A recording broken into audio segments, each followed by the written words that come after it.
Vakit bu altın din bek kımmet.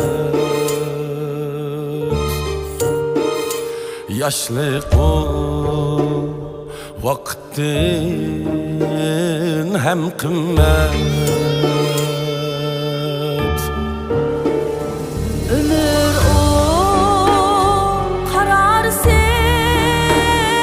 bir karvan, lekin o hemmetin bekimmet.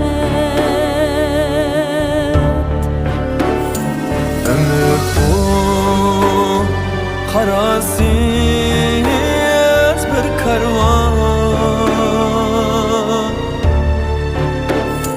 lekin o hemmetin bek kımmet.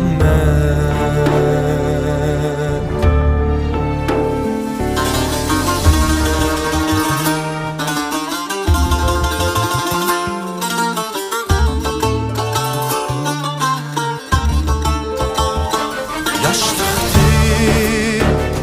tökülse bir yaprak, tügeydi ömrümün baharı. Pişayman eylesen keçkin, yokluğun dünyada amalı. Pişayman eylesen keçkin, yokluğun dünyada amalı.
Dünyadan ayrılıp ketsen mu,